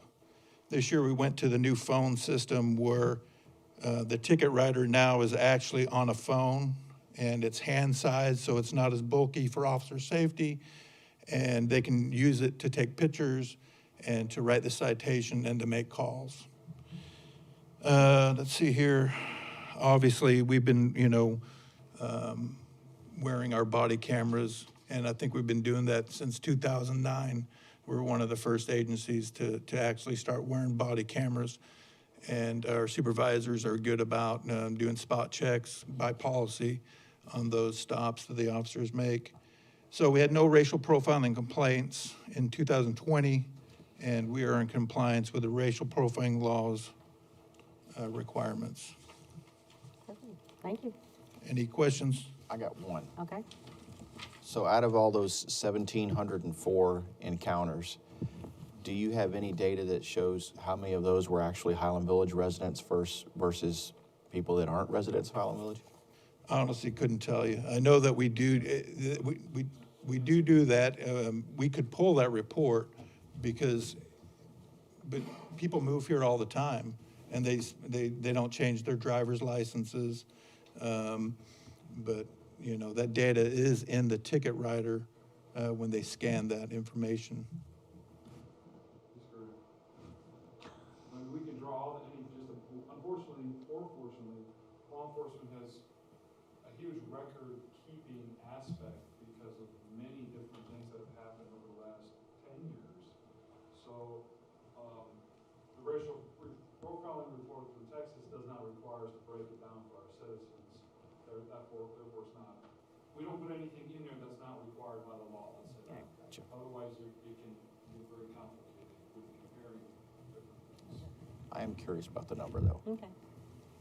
Anybody else have any? Yes, Robert? Yes, the box 13 where it says arrest due to found contraband, it says no, but I think you said there were 2 occasions where that was a yes, is that correct? Or am I reading that wrong? On number 13. 2, let's see here, arrest due to found contraband. Yeah, it should be yes, because there's 2. Okay.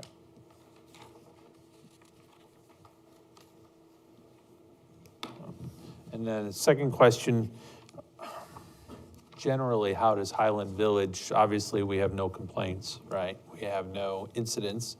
How do we compare, are we in line with similar communities of homogeneous demographics? I mean, how do we compare regionally? That were a lot better. So. I will say Do I? this, this is my 20th year here, And I don't know if we're in line with other communities. We treat everybody, no matter the color of their skin, the same. It doesn't matter who they are when they get pulled over, they're treated the same. And I think through good hiring and equipment and council support, we've done a pretty good job of that for the last 20 years since I've been here. And the big thing is technology. When somebody gets pulled over, we've got body camera, footage and audio and video, and our supervisors look for those types of things. And if it happens, we don't play around. I can say, like I said, 20 years, I've never seen anything. Good. And I think it has credit to community policing as well, to the police department. And Yeah, that our system definitely helps with that. There's a lot of trust, and there's a lot of trust built through our relationships. And, people, I believe people trust us. Obviously, not everybody does. But you're right, Mayor, through our community policing programs and practices, we definitely have built that social capital, so to speak, that if something were to happen, we're trusted, and we have a lot of transparency through our equipment. Okay, thank you, Carl. Thank So you. we need to have a motion to accept. I'll make it. Motion to Dan? accept. Accept the report, but make with that correction Mr. Feaster pointed out. Yes. So, I'll make a motion, we accept the report with the correction that Mr. Feaster pointed out. okay, I'll second that. okay, then we have a second. Mike Lombardo, whatever his name is, That guy. that guy. All in favor, say aye. Aye. Opposed, same sign. Perfect. 7-0. Thank you. All right, we're going to move into, and thank y'all for all you do. We're going to receive an update on Parks and Recreation Department operations. This seems to be the Phil show tonight. He's been away for a while. I know.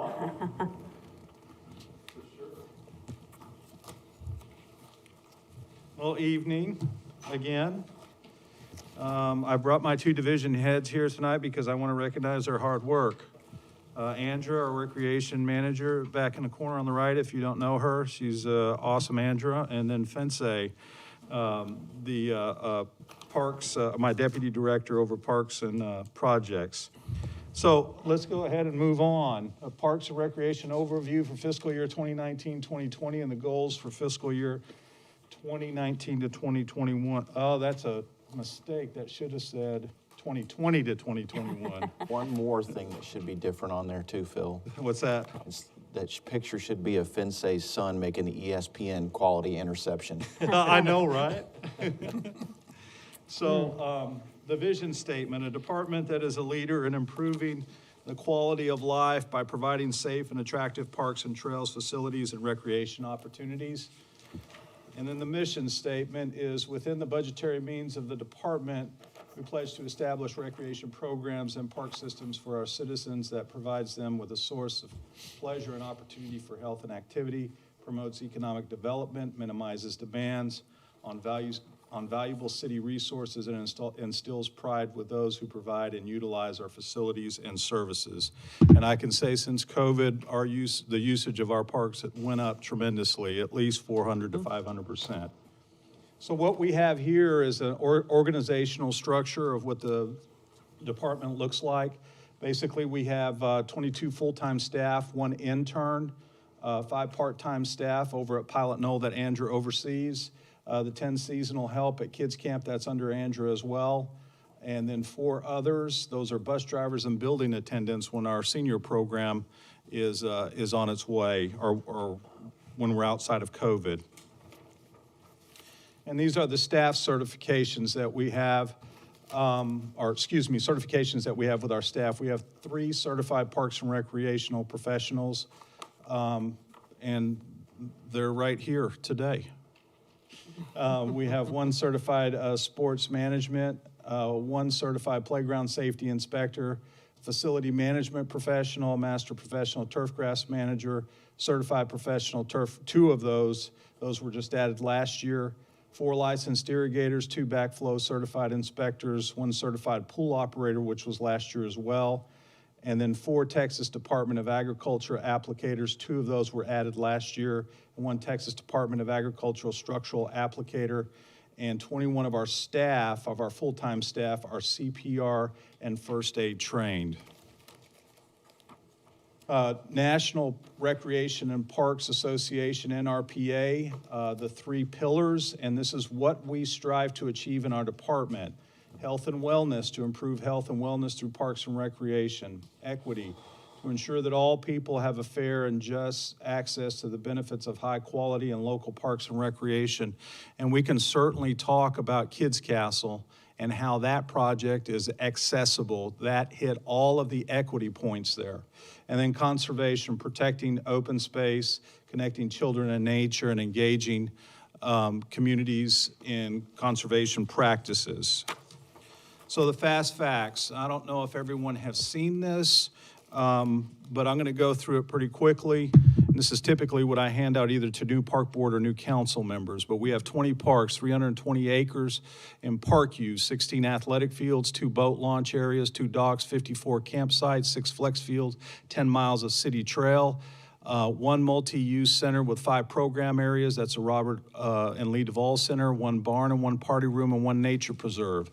And then at a glance, still continued, fast facts, 8 pavilions, 8 playgrounds, 7 ponds, approximately 4 miles of shoreline, 1 splash pad, 10 tennis courts, 7 pickleball courts, 11 facilities, those are restrooms and buildings, 40 restroom stalls, 37 pet stations. And then what we offer for facility rentals are athletic fields, pavilions, tennis courts, pickleball courts, Doubletree Ranch Barn and Pavilion, the Robert and Lee Duvall Center. Responsible, this is recreation, this is Andrea and her team. Senior all-star programming, youth sports, adult sports, event planning, and coordination with parks. They work together and they do it quite well. Probably the best I've seen in my career, and I've got 30 years this year with 5 different agencies, and they do it really well, an exceptional job. Pilot Knoll Camping, manager, host, and gatehouse. And then at a glance, this was pre-COVID. Special events, we had Amazing Race, Art Festival, Christmas at the Ranch, Wind Down with a Grin, Celebrate Highland Village, fishing tournaments, concerts in the park, Easter egg hunt, father-daughter dance, kids camp, movies in the park, Our Village Glows, paper shredding day. In addition, we have community ed that includes American Red Cross, babysitting and CPR classes, adult oil painting, family yoga, master gardener, puppy kindergarten, So Fun Camp, stand-up paddleboard, new beginners yoga, outdoor fitness classes, Fit for Mom Camp, Gladiator, etc. All right, so continued, senior all-star programming, bingo, cards, board games, classic movie, matinees, Meals on Wheels, pickleball, Pilates, quilting, 24 senior trips annually, and Tai Chi. All of this is with 2 people and 1 part-time intern. So this is what COVID, that was pre-COVID. Now this is recreation programming during a pandemic. Now I'm going to kind of brag on Andrea a little bit here. Is I came to her and I said, okay, what are we going to do that's different than the other cities? Because Highland Village is different. And I said, so we sat down and we kind of brainstormed about the different options. And she immediately went to work and started looking at other cities and what they're doing. And then she built a robust program with her staff. And these are some of the pictures of the programs that were offered and are currently being offered during this time that we are in a pandemic. In addition to that, doing it all, maintaining safety and following CDC, county, local guidelines. And she was able to do it very successfully. So we went virtual. We had a nature scavenger hunt where 53 were engaged. We had a 5K virtual run, 33 engaged. Easter egg hunt in the neighborhood, 495 engaged. Built a fort in your home, 33 engaged. Chalk the walk, 342 engaged.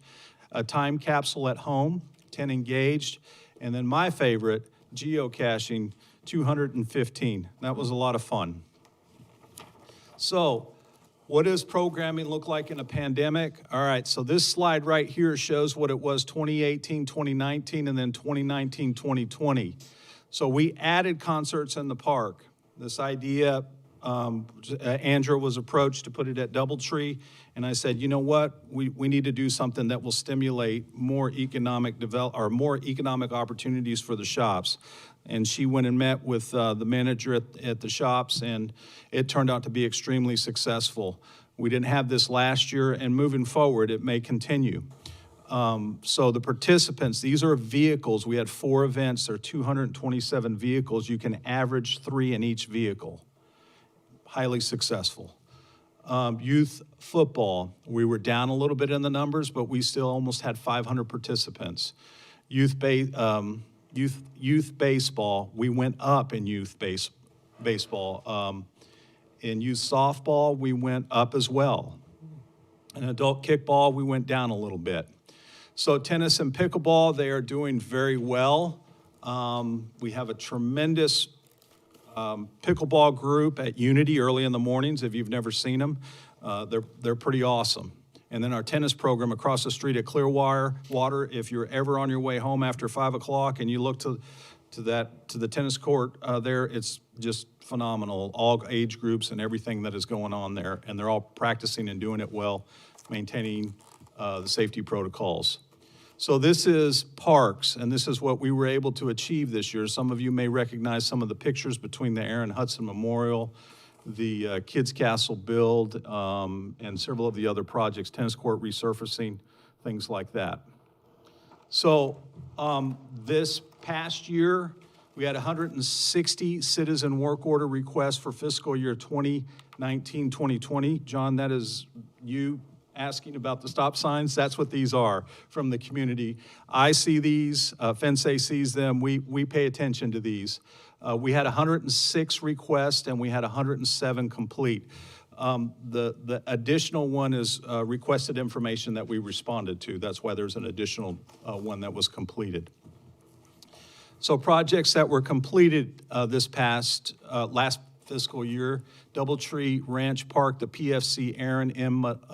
Hudson Memorial Bridge, the new shade structure over the chessboard area there at Doubletree, installation of the river rock around the landscape beds, and replacement of plant material in the beds.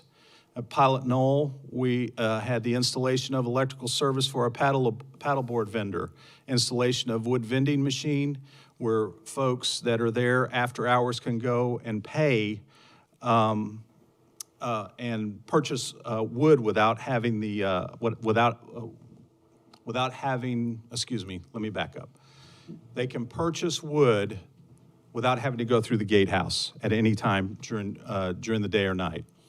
We seal coated all the asphalt roads and added new traffic striping. We completed the annual compliance inspections, including Copperas Branch Park. So projects continued, completed the pond dredging, phase 1 of Kids Castle, in-house staff, including Public Works, plaza improvements to the front of Kids Castle, and main electrical panel switchgear that operates all of the lights on the athletic fields and electricity up there, including the concession stands, and installation of a new softball field. And other completed construction of Sunset Point Park, tennis court resurfacing, Clearwater and Selmire, and completed facility assessments at Doubletree Ranch Park and Clearwater and Selmire Tennis. Scott, if you can do me a favor from that computer, can you click on that link that says a facility assessment, the first one? I just want to see if it'll hyperlink to it. It won't. Okay. Well, Andrea, we took advantage of this time during COVID. The recreation side helped out the park side, and what we did is we completed a complete facility assessment on Doubletree Ranch Park. It's a pretty phenomenal document. And what it does is it gives the end of useful life of everything within that park. It gives an installation date, opinion of probable cost for it, and a date when it needs to be replaced. So something that we've been working on for a couple of years now, and we were able to push it over the hump, and we wanted to start it with the newest park. In addition to that, we also completed the facility assessments for Selmire Highland Village, or Clearwater tennis courts as well. And so we're pretty proud of that document. I'm kind of upset that we weren't able to show it because there was a lot of work that went into it. So city work orders, another thing is we wanted to make sure that we were able to match 100% labor hours with work order hours. That's extremely important to me and to the department. So all of these were generated in-house over a 38-week period. We completed 8,239 work orders. And some of the categories there are routine maintenance, overtime, emergency events, special projects, and training. Fensei was on board with this, and he's done a great job with him and his team hitting the mark. And those of you that are on LinkedIn with me, you saw this graph. This was for the first 20 weeks, Fensei? Is that what it was?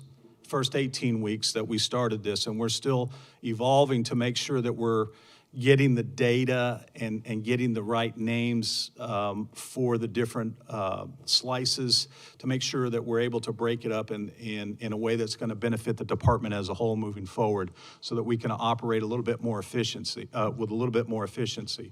And our staff is on board with this. They see the end result of this. They see that in the wintertime, if we're only spending 3% doing trees, and we're spending more time doing other things, well, trees are a safety issue. We need to figure out what those things that are interrupting our ability to do trees during the wintertime, right? So things like that, and we just have open and honest discussions about this, and it's been extremely successful. So here is the 18 weeks from August to 20 weeks from August to December, this past December. And that's how the work orders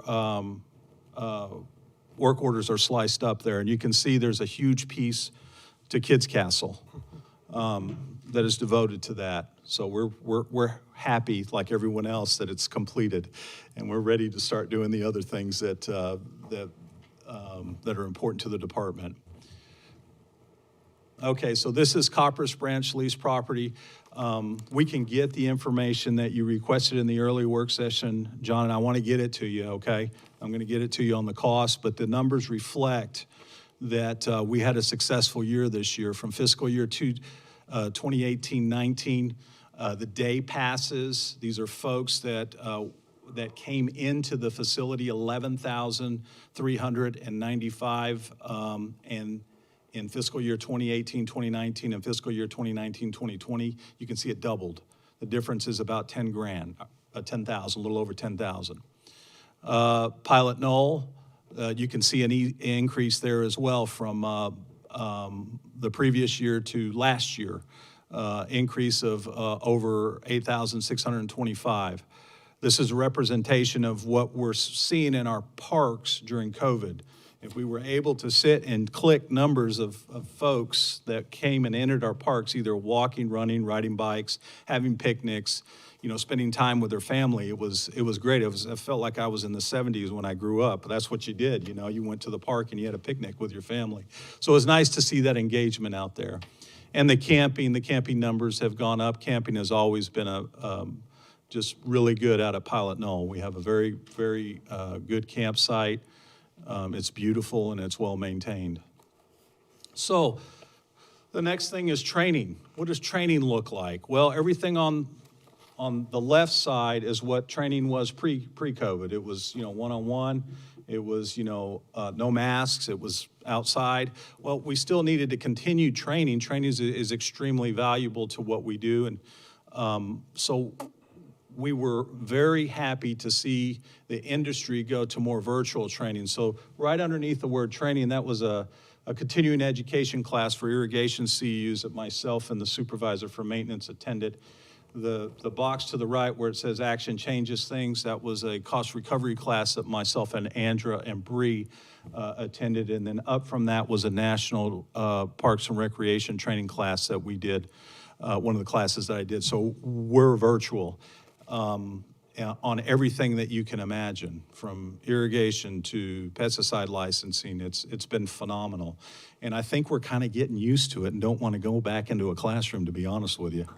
I kind of like doing it at my leisure. So now we're gonna go into 2017 bond updates, completed projects. From the bond is the Brazos parking lot, Unity Kids Castle, Unity Pond dredging, Unity softball field, and Sunset Point Park. Projects for 2021, 2022, 2017 bond, Highland Village Road sidewalk plans are 100% complete. They're right now under review, and we also are reviewing the project manual. We're hoping to go out to bid with that. Well, I'm kind of jumping ahead. But the estimated cost is $968,952 for construction. Victoria Park walking path plans are 100% complete. Estimated cost for construction is $212,388. And the consultant is working on the bid documents. We're actually received them, so we're going to be reviewing them between now and next week. And the goal is to go out to bid in March for these projects. So anticipated projects, the trail connection, Chapel Hill Trail plans are 100% complete. Estimated cost of construction, $194,258. The Brazos parking lot Medina Drive connection plans are 100% complete. That estimated cost is about $35,000 for construction. So these two projects will be added as alternate bids to the Highland Village Road sidewalk and Victoria Park walking path bid packet, with Chapel Hill Trail connection being first priority. Thank you. So the goals for recreation. So for 2021 is to prepare for possible reopening events at kids camp, senior programming, and community ed, and review events and programs with emphasis on identifying what is most important and opportunities for reducing cost. So continued adding virtual community engagement opportunities like she has been so successful at. Recreation continued goals is working with marketing and communication department to improve our brand and creating a new department video and website design. We're pretty excited about that and working with Lori and her group. Continue to work on facility assessments for Unity Park and Pilot Knoll. So parks, and I want to back up on that. On the facility assessments, FinSay, the park side, FinSay specifically, helps in that process quite in answering any questions or anything like that. So the parks goals are continue to engage Parks and Recreation Advisory Board in the mission and goals of the department, and then complete the 2017 bond projects, adopt the Coppers Branch Master Plan, continue to work on capital refresh replacement program for each park site. That's a tremendous goal for me and the department. Continue to create a positive work environment where staff can grow and participate in planning for the future. So parks continued to develop a comprehensive preventative maintenance program, which currently we are doing with development of standard operating procedures for landscape facilities, athletic fields, trails, and environmental areas. So we're small but mighty. That's kind of what we call ourselves. And at this time, I'll take any questions. How likely is kids camp going to happen?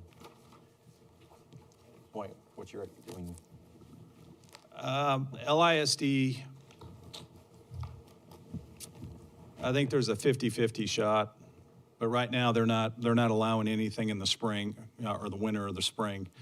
So it just, I think it depends on COVID and what it does and what the numbers look like, you know. So 50-50. It's hard to say. Anybody else have anything, council?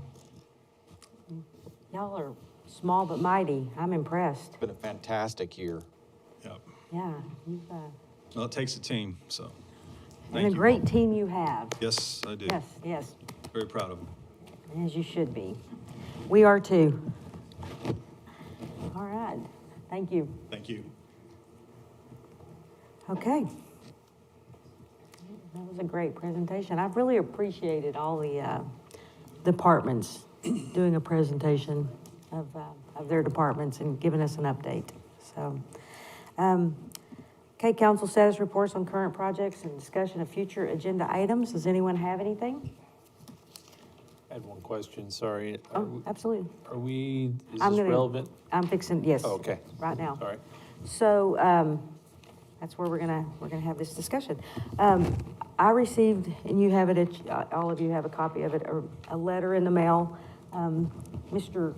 Clifford Easton, we've had a couple of conversations, phone conversations, one in person, and I asked him to send a letter or an email so that we could discuss whether we want to take this on, put it on a future agenda. He would like to build a carport in front of his house. He lives on Pecan Street, and the conversations I have had with him were more to the whole city. It would be an ordinance change, and I think, is that correct, that because he would have to go, he could go to ZBA, but there's not a hardship, you know, am I right, Paul? Am I? That is correct, and the difficulty beyond that is that it would be a structure built in front of the building line, which is not allowed, so. Right. That would affect everyone. So he would, he wanted us to, he sent this and he wanted us to just take a look at it, see if there's any interest in moving forward, getting any information on that, and making that happen. Now, like I said, I had a couple of phone conversations with him, and based on that, it would be a full ordinance change, and it would affect the entire city. So, yes, John? Well, question, he points out that there's other homes that have such structures in front of the garages.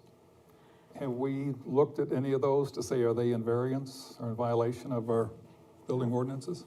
Scott? Or is that a precedent, I guess? We're not aware of any, Mr. Kicksmiller.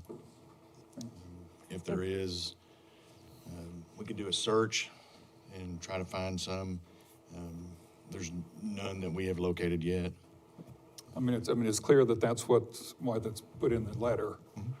Okay. Right. And obviously, they wouldn't be in compliance. It'd be non-conforming, legal non-conforming. Right.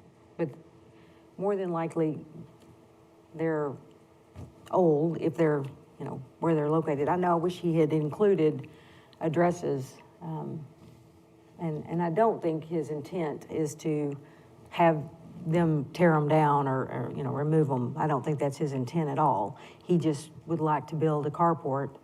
But again, it's in front of the house and past the building line, so. And just to clarify, I'm sorry, just to clarify, he's talking about building a carport in front of the garage that happens to be in the front line of his home, so it would extend to the front of his house.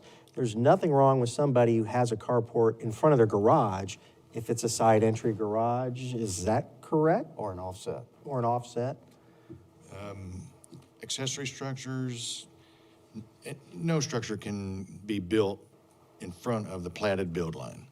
Right. But But if I'm somebody's just, However- building it on their offset garage, still inside. If it's on the side, behind the build line, yes, that's. So he wants to build definition across. of an accessory structure. He wants to build across the setback. Yeah, he doesn't have the room to do what y'all are discussing, his lots. because his garage is actually on the front of his home. It is, That's it's a right. frontage. It's So a he's over the front-facing. But, But so there I are think, some, to your point, that essentially a porte-cochere that's integral to the house as well, that would be behind the front building line.